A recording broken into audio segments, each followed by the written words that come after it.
supposed to say, graduates, you may be seated. Faculty, you may be seated. Good afternoon, and welcome to Tagney Jones Hall. Please join me in thanking Luca Millard-Kish for his incredible piano performance.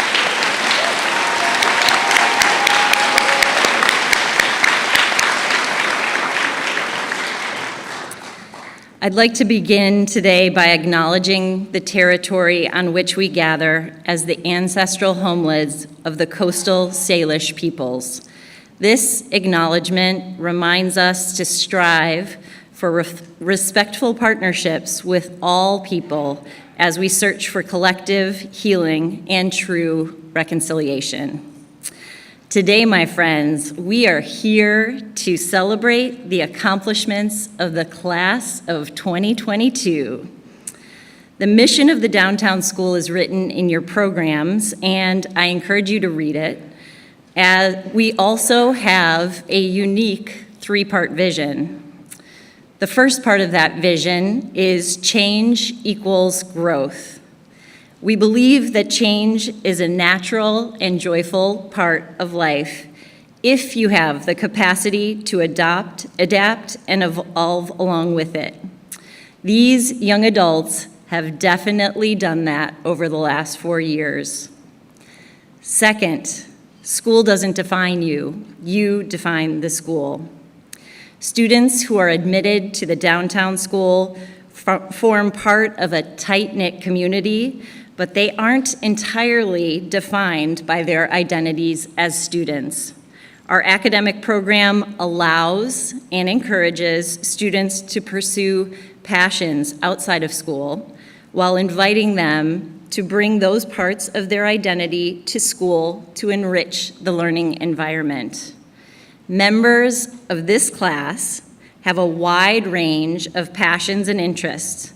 Some of these include music, rowing, sailing, dance, drawing, storytelling, theater, journalism, international relations, political science, engineering, computer science, graphic design, game design, physics, biology, and medical-related fields.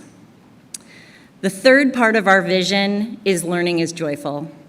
Above all, we embrace the joy of learning, the joy of discovery, learning about yourself and the world around you, the joy of curiosity, figuring out the who, what, when, where, and why, and the joy of adventure, setting out with high expectations, encountering forward motion and setbacks, and designing new and original solutions. At different points on their journey, these 36 students have individually been the embodiment of joy. Now, it is my distinct pleasure to introduce Lupe Fish. She's a beloved Spanish teacher and one of the senior class coordinators. She was selected by the students of the class of 2022 as one of their faculty speakers. Lupe, come on up.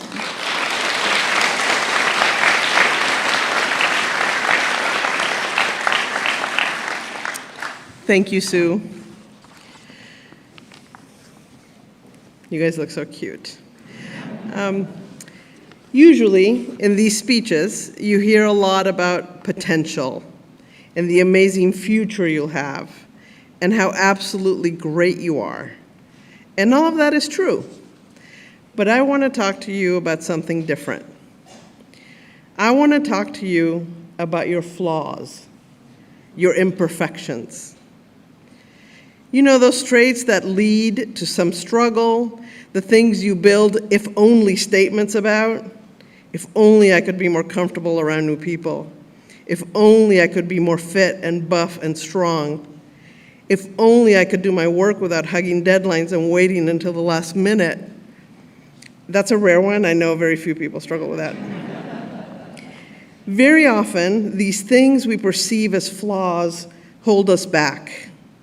They make us timid about living fully. They make us wait when there is no need. So that's why I want to talk to you about your flaws. But we need a metaphor, because Brian. So imagine a sweet, beautiful, inviting little teacup. The kind without the dish, the kind that you hold in both hands while your tea cools. It's a special cup. Maybe you bought it at a street fair with your own money when you were younger. Maybe a friend made it for you. It's perfect. Its curves are elegant and organic. The texture and color of the glaze are like a masterpiece of abstract art. They draw you into contemplation and thoughtfulness. You've built rituals with this little teacup. Maybe you start your day with it, gazing out the window while you sip your tea, taking in nature's small transformations. Or you wind down with it before bed, taking stock of the highlights and stumbles of your day. It's an inanimate object, but it is cherished. Then one day, the unthinkable happens. Maybe it slips while you're washing it, or an elbow knocks it off the table. It takes your breath away, this little destruction. It's just a teacup, you think to yourself. Why do I feel like crying? Of course, you will try to glue it back together. It means too much to you not to try, but it won't be the same. So it turns out that for centuries, Japanese and other Asian cultures have practiced the art of kintsugi. In kintsugi, the broken pieces are bound together with an adhesive that contains precious metals like gold or silver.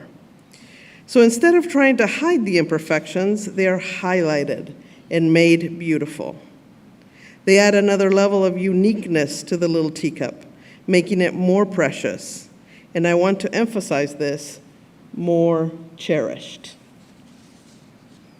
If George will let me borrow his word, I hope this little metaphor helps you frame your gold-flecked imperfections, your identity-shaping flaws.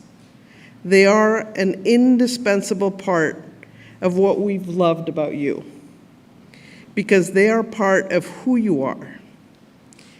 You are beautiful, you are glorious, and you are enough. Thank you.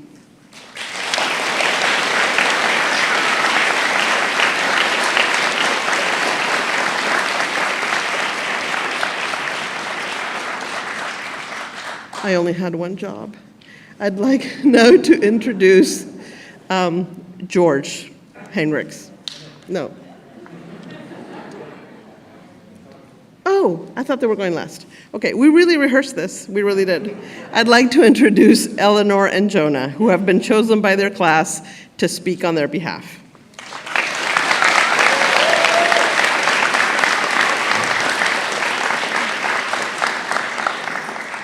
Lupe, I really wish you hadn't made me cry right before the speech, but, yeah, Jonah. Hi, everyone. Can you hear me? Oh, you can. Okay. My name is Jonah, and this is my esteemed colleague, Eleanor Senemi. Jonah? Sorry, my dear friend, There we Eleanor go. Senemi. Yeah. There was a time in my life when writing a speech and then sharing it with you all would have been absolutely petrifying. I went to Catholic school, and every year, every grade would have to lead one prayer service. Believe it or not, I was the quiet kid. Shocker. Yeah, I flew under the radar so much that my classmates' parents would ask if I was new. In 8th grade, after I went to school with their children for 9 years. So, of course, for our 3rd grade service, I was chosen to read some Bible verse to the whole school. It's a really big deal for a 3rd grade. And in the days leading up to that, I was terrified. I cried to my parents and I told them I didn't want to do it. They said, and I quote, "You'll live." And when it was time for me to recite my verse to the school, I read the wrong lines. And then when I realized my error, I said, "Oh no." I mumbled the correct verse and then started crying the moment I sat down. But, and Mom and Dad, I want you to savor this moment. My parents were right. I did live. And now here I am speaking to all of you. That's a lovely story, Eleanor. The skills that are a struggle when we are 12, 13, 14 may seem a lot simpler than what we're facing now, especially now that we're going to college. It feels like those are basic times. But when I look back and think, how was that ever hard? I had nothing to be afraid of. I realized that that was kind of true. I mean, it's not really hard to navigate bus routes or order food. Well, ask me about my first time ordering lunch in high school. It's difficult for someone like Eleanor, I suppose. Or emailing a teacher are not particularly difficult. And right now, there are things that I wouldn't think twice about. But for ninth grade me, figuring out how to do those things was difficult. Especially for young people who haven't yet made many major life decisions, the process we use to come to our conclusions may be more important for determining our success, or lack thereof, than the conclusions themselves. That's a realization I had while writing my final philosophy for George. It's that school isn't about learning how to do things the right way necessarily, because the right way doesn't exist, or at least I haven't found it yet. The most powerful feedback I received at school had nothing to do with the assignment itself. Instead, it was simple comments like, "Hey Jonah, that was really interesting," or "That was a really insightful question. Keep asking things like that," that really left an impact because they gave me the impression that my ideas and contributions were valuable to someone other than myself. When you really, truly internalize the idea that your work and ideas are valued and respected, it changes the way you interact with the world. That is the most profound gift that the downtown school has given us and me personally. The version of Jonah that you see standing before you today simply would not exist without the experiences that I had here.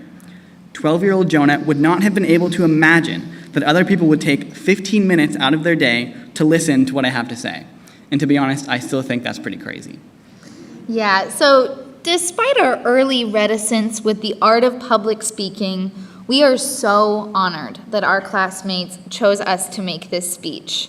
If you had told freshman me, like Jonah, that I would be giving a speech at graduation, or even that these are the things you and your classmates will face during the 4 years, these are the mistakes you will make, and this is how you will get back up, it would have been unfathomable to me. And that's in large part because we didn't know what to expect. Remember that first day of school, Jonah? Vaguely. As the first class to spend all 4 years at the downtown school, we didn't know what the school would be yet. And in betting on a school that didn't yet exist, we were given a stack of blank pages and a whole lot of faith from the adults in our lives. Thank you, Mom and Dad. And we were told to write the story.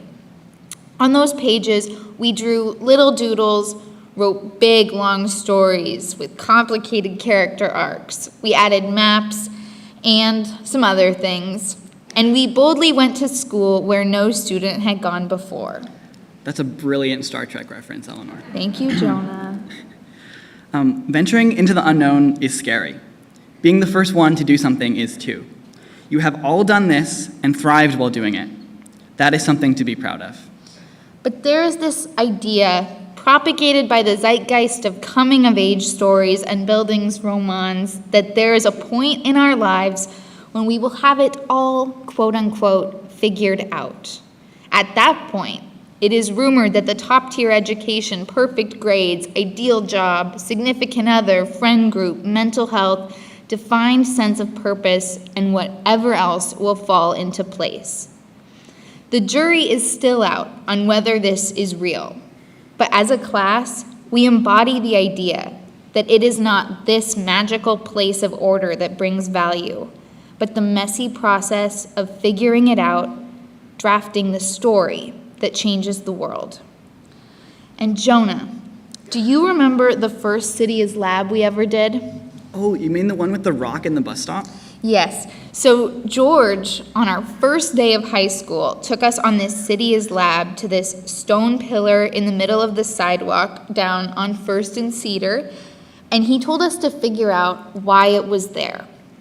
Yeah, for about a month, the most interesting thing in our lives was this little 3-foot pillar on the sidewalk. We emailed every city department we could think of, from SDOT, Arts and Culture, and neighborhoods, until someone finally got back to us. Shout out to Dong Ho Chang, the best city employee.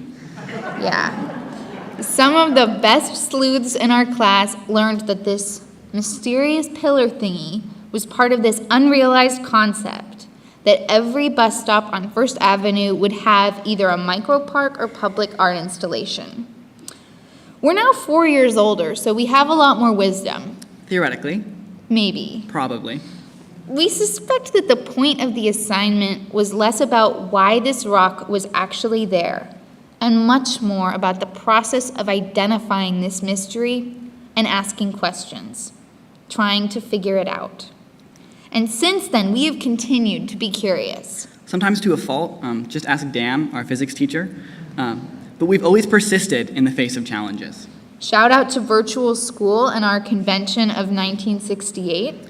I promise that's the only time we'll bring up COVID.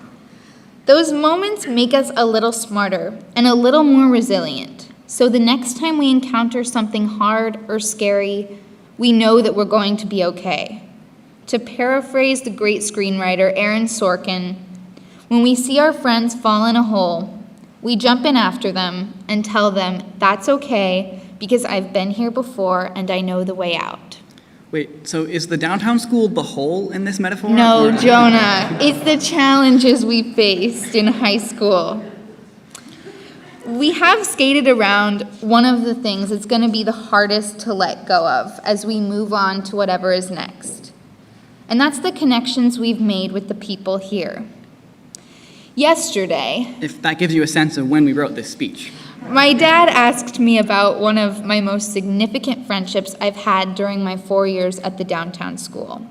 And he asked me to summarize what I learned from it in 7.5 words or less. Eleanor, what the heck is a half word? I don't know, so I shot for 7. And I told him that people don't change, but they do grow. 7. I learned this both from getting to know my friends at the downtown school and from getting to know myself better as I navigated those friendships. I'm definitely still the same overly enthusiastic 2-year-old, the same awkward middle schooler. Very awkward. And the same nervous 9th grader who could not have pictured what the next 4 years would hold. Jonah, do you think you are the same? Well, the kind of growth that Eleanor talks about going through, and that I think I've experienced too, doesn't happen in a vacuum. There's no way that I would become the person I am today without the chance to build something new with the class of 2022. Okay, that rhymes. It's an odd group of people, the kind who take a leap of faith on a school that was only a vision when we first signed up. The people who found clubs, try new curriculums, build benches, put on shows. The kind of people who find joy in the struggle of building something new from scratch. To give an example, how many in the audience have heard the word quandivolus? Go ahead and raise your hand. Oh, I see some people. I bet some of you are lying because it's a word that we just made up a couple weeks ago. It means, it's like the moment in a cartoon when the character does something so outlandish that it just couldn't happen in real life. When you see someone in real life do something like that, that's quandivolus. So the spirit of trying new things goes so deep it even permeates our language. To borrow Eleanor's hole metaphor, we jumped in a hole together without knowing the way out and managed not only to dig ourselves out, but to build something even better along the way. The wonderful thing about being surrounded by people who aren't afraid to make mistakes is that you start to take on that attitude too.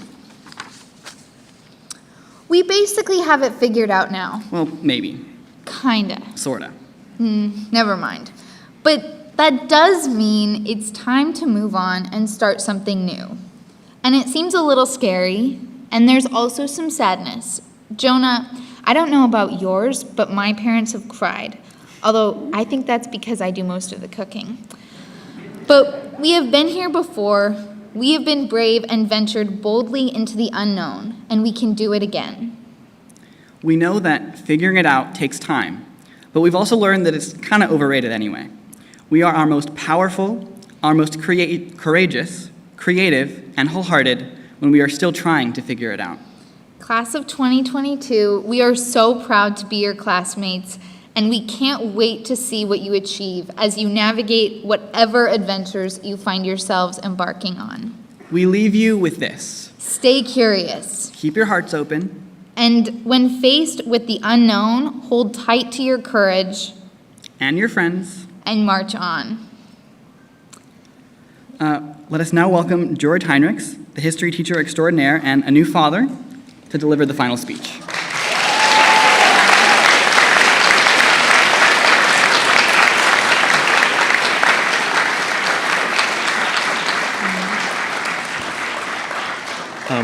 Thank you, Jonah and Eleanor. I would like to take credit as being an amazing teacher who has lessons within lessons. In all honesty, I wanted to know what that rock was about, and they ran with it, so thank you all. So, some of you may not have known that I am a new father. My dad once told me that once you become a parent, you become quite boring, and all you can do is talk about your kid.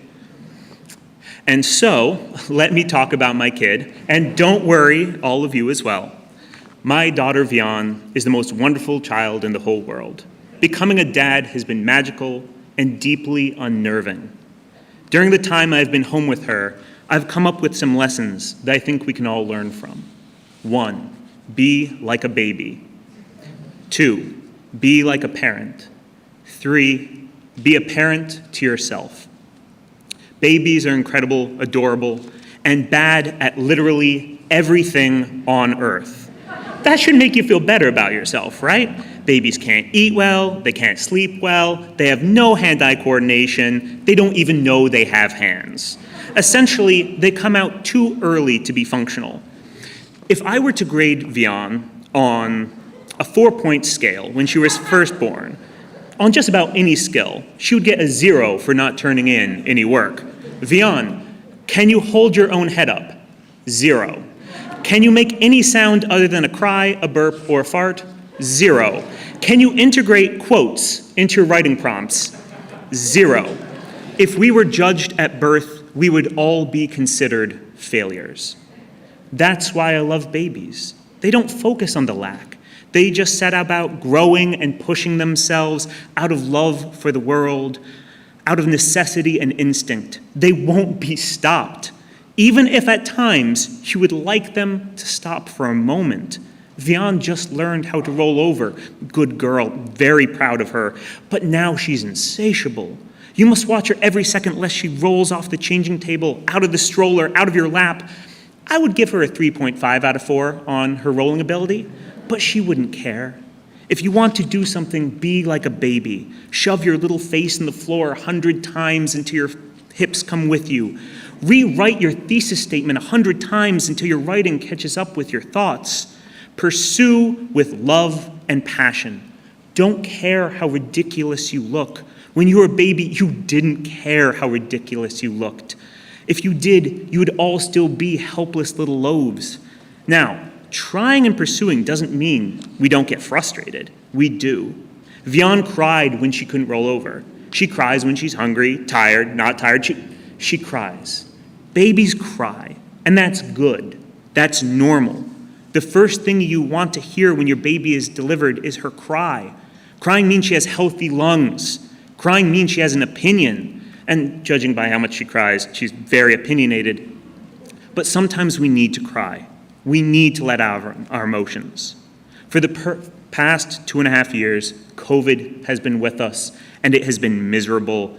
And as much as we have adapted and adjusted, I hope you all let yourselves bawl sometimes. Just wail. It means you're alive, fully alive, and ready to grow some more. As you go on with your lives, I want you to keep on being like a baby, endlessly curious, relentless in your pursuits, willing to show your emotions. Of course, it helps to have a parent around. Until I became a parent myself, I had no idea just how helpless a baby is. Vian is so teeny and delicate. She relied on me to keep her safe, and I felt large, lumbering, incapable, and terrified. What if I messed up? What if I didn't know what to do? But I had to learn to overcome my anxiety, live with it, and accept it, and still operate, because Vian needed me. Being a parent means giving yourself fully. You cannot just think of yourself. What does this have to do with you? Everything. You are leaving the world of childhood. Society now expects you not just to take care of yourself, but to take care of others. You are each of you now an adult. You have younger generations to take care of, a world to take care of. And here's the scary fact. You're now closer in age to being new parents than you are to your infancy. It's your turn to take care of others, to take care of the world. This is a big responsibility.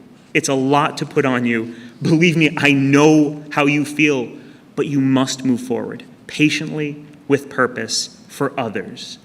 You can't let the cries of others go unanswered. You must be like a parent. Finally, you need to be a parent to yourself. The past 4 months have given me a lot of time to sit and think. There have been times I've been anxious and depressed, and I know how many of you have felt this way, with thoughts that endlessly spin. For me, it's, what if I'm a bad father? What if I have been a bad teacher? What if I haven't given enough of myself to the world? What if I cannot stop all the problems in the world that seem ready to sweep away everything I love like a tidal wave? Maybe you've had similar anxieties. This comes with growing up and feeling responsible. The answer I've found might be the answer for all of us. Love. Unconditional love.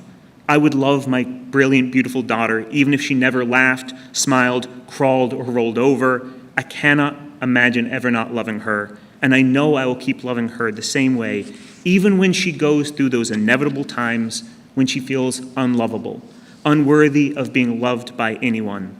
And her mother and I will do our best to show her she deserves the love, not just of us, but of herself. We carry with us the baby we once were and that we still are. We carry with us the parents we will be to ourselves and to the world. Nurture that baby in you. Be proud of yourself as you grow, because you know you will always grow. Let yourself take risks. Remember, you tried to fit an entire rattle into your mouth once. You were born to take risks. Finding the balance between allowing yourself to grow, taking risks while staying reasonably safe, pushing yourself, and loving who you are regardless of success or failure, this is hard. This is the work of a lifetime. It's the work of a baby. It's the work of a parent. Over time, you might come up with ways to figure out this life thing. You'll optimize, find shortcuts, invent little tricks. You'll become more efficient at learning and growing. You'll get better and better, closer and closer to mastery of a job, a passion, at life. But whenever you feel too much like you have everything figured out, look into yourself. Find your inner baby. Lift her to your ear at 3 a.m. and let her scream. Here's what she's telling you. Life is not a problem to be solved. Life is full of growing pains and of growing. It's a matter of loving and being loved. I'm growing, your inner baby says. Love me. Or maybe your baby is crying because she just soiled her diaper. Not all babies are metaphorical. So class of 2022, go into the world with curiosity. Flop around on your stomach. Take responsibility for others and yourself. Help others grow. And love yourself unconditionally. And now I will call Sue back up to the diocese.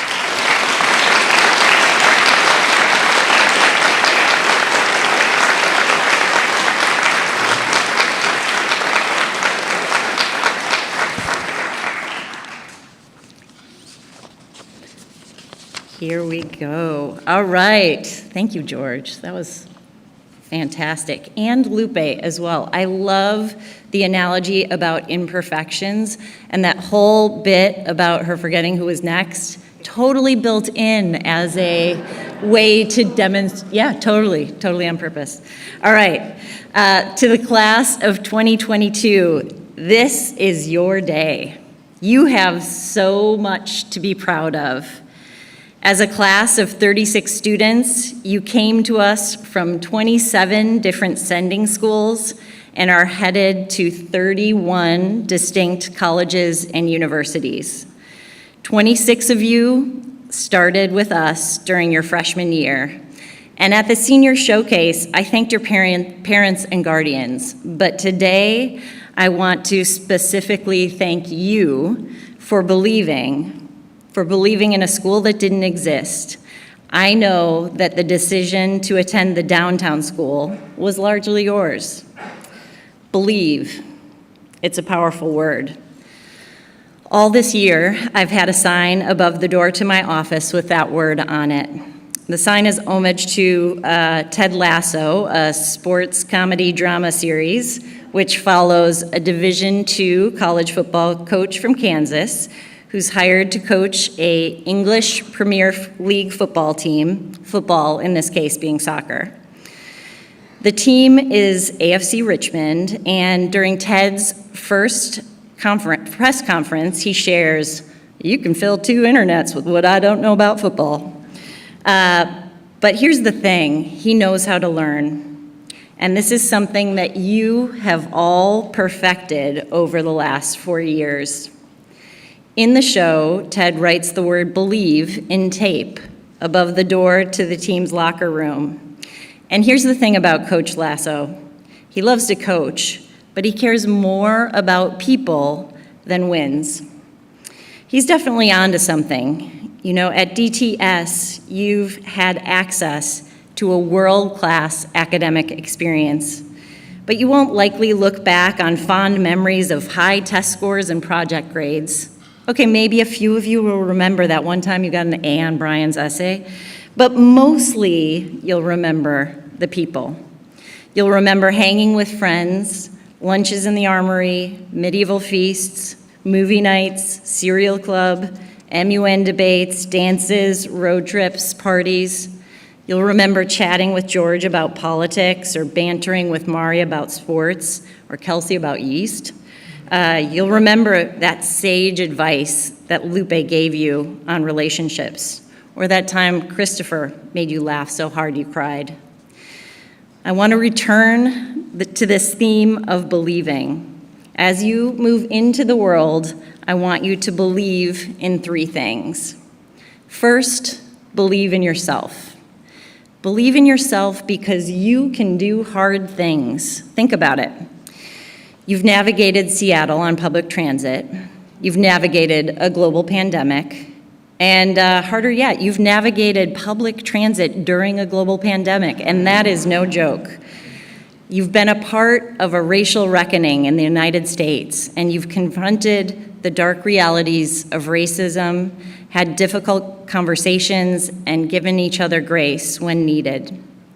You've learned to love feedback, which has helped you to develop as incredible writers and thinkers. You've directed and performed Oedipus Rex during senior spring. How you pulled this off is still a mystery to me. A few of you held an after-school workshop explaining the Russian-Ukrainian conflict to help the rest of us understand. You survived a year of virtual school. You recreated the entire 1968 Democratic National Convention entirely on Zoom. You've had swabs shoved so far up your nose they tickled your brain. And then you did it again and again and again. You survived the college process. You can do hard things. I personally believe that confidence is built each time we do hard things. Confidence is a muscle that grows every time you push through scared and get to brave on the other side. Believe in yourself. You have got what it takes. Second, believe in your team. Take a look at who is in the audience right now. These family members love you unconditionally. And as Christopher said before the senior showcase performance, break a leg. Everyone in that audience loves you and you haven't even done a damn thing yet. You can't lose. I don't know if you said damn, I'm sorry. Take a look at your classmates and think about the friends you've made who feel more like family. They are here for you. They are your safety net to fall back on when things get tough. At the end of the first season of Ted Lasso, AFC Richmond loses a critical match to Manchester. As a result, the team gets relegated from the Premier League to lower tier competition. They're heartbroken. At this critical moment, Coach Lasso says to the team, "There is something worse than being sad, and that is being alone and being sad. You are not alone." Next year, you're all off on new adventures. It's really exciting. And sometimes it's going to be very difficult. You'll wonder if you made the right decision. Lean on your teammates when you need them. Your friends, your parents, your siblings, they will be there for you. Believe in your team. And lastly, believe in your cause. You are entering a world with significant challenges: climate change, inequities in countless forms, war, food insecurity, homelessness. Find your cause and make the world a better place for everyone around you. During your time at the downtown school, you've learned about leadership and decision-making.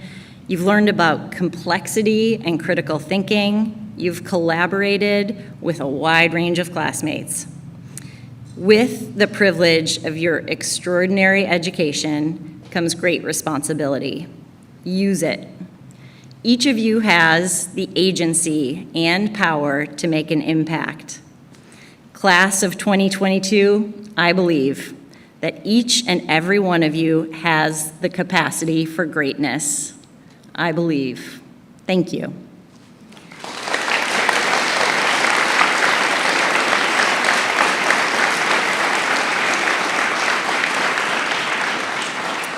All right, now let's get on to the exciting part.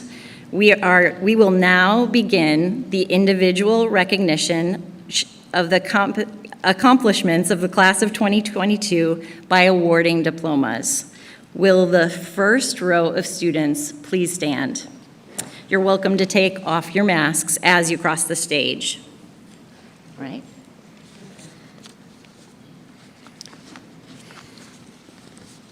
There's a lot of papers up here. The gifts of imperfection. There you go. I know, I just made the sound guy very sad. Karam Al-Dakhle.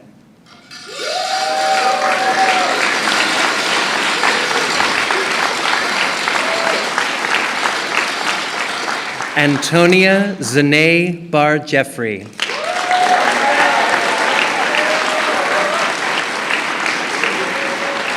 Solomon Bell.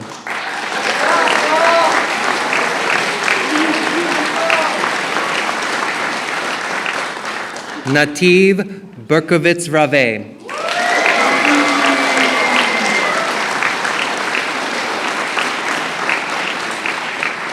Ellis Bishop.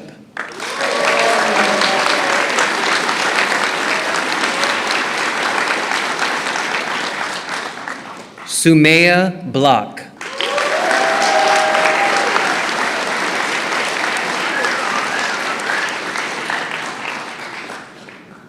Eleanor Senemi.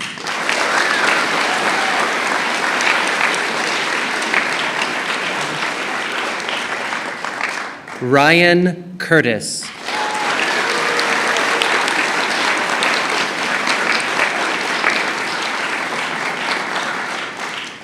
Jack Gronholtz.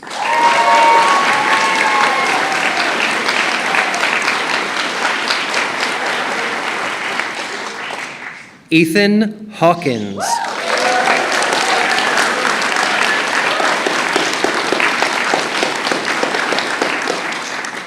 Scott Johnson.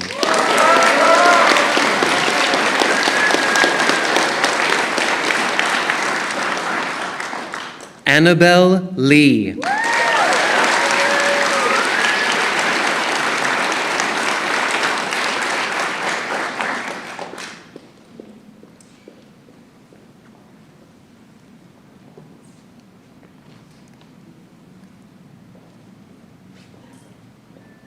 told them to draw this out as long as possible.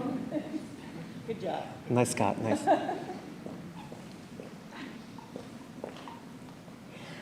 Will the second row please stand? Nelson Lincecum.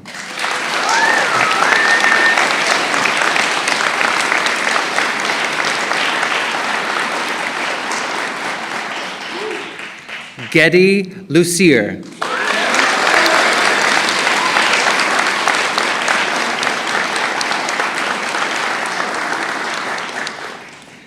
Kellen McGrady.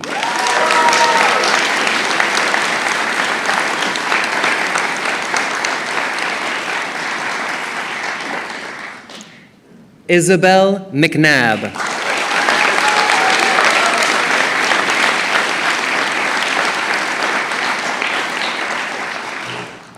Lena Millard Kish.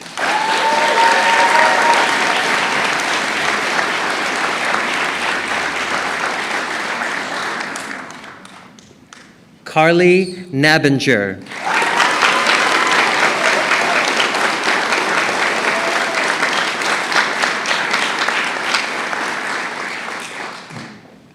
Mint O'Neill.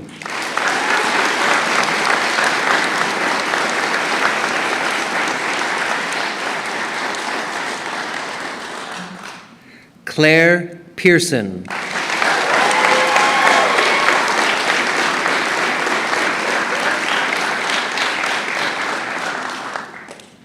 Catherine Pearson.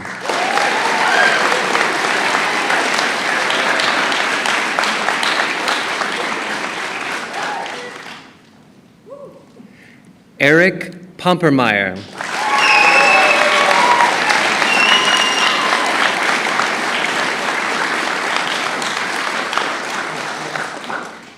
Ava Rudensi.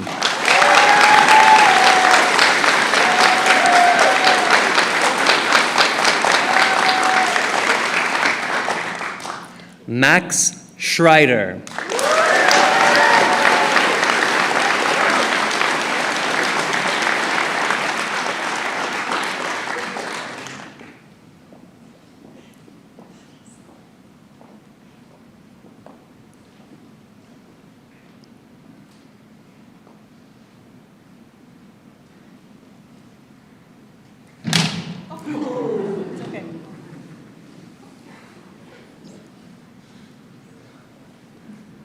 Will the third row please stand?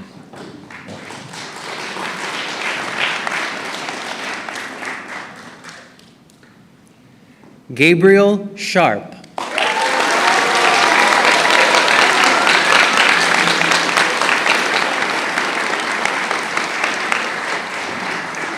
Mira Shoup.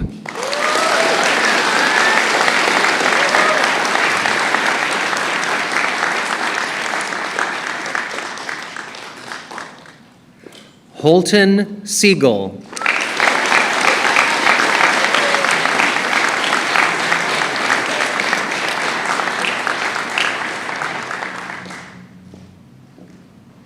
Sam Sikora.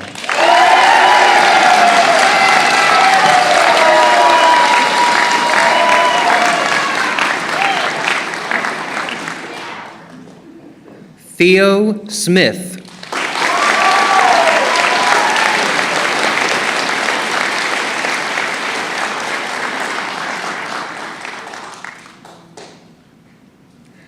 Vivian Sohn.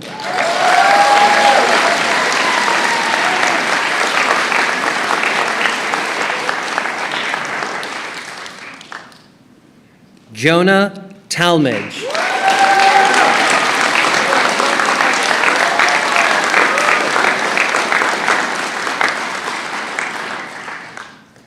Claire Thompson.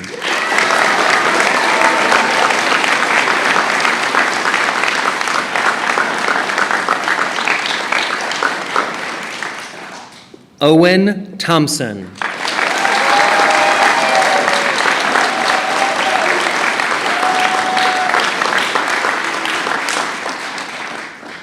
Kermit Tunnez Pretty.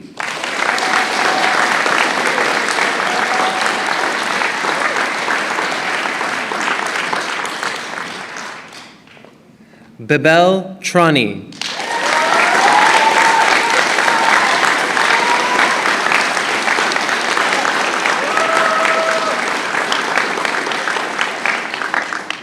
Adonis Williams.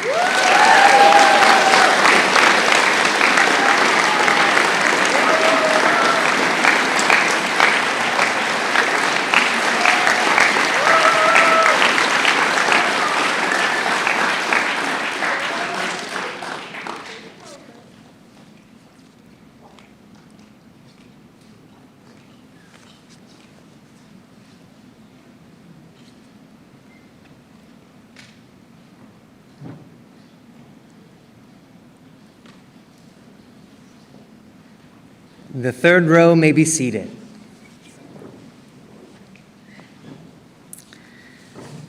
Esteemed guest, I present to you the class of 2022.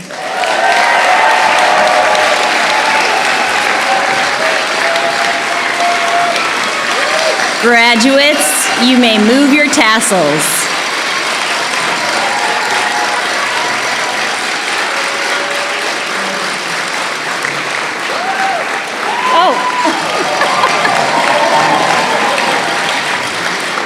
All right.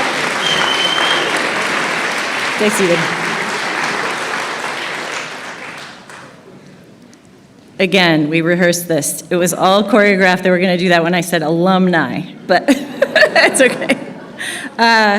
This concludes the second commencement of the downtown school. You are all invited to the downtown school courtyard for a short reception. Members of the audience, please note that there are exits on either side. And now I ask that everyone stands as they are able as the new alumni of the downtown school lead us out.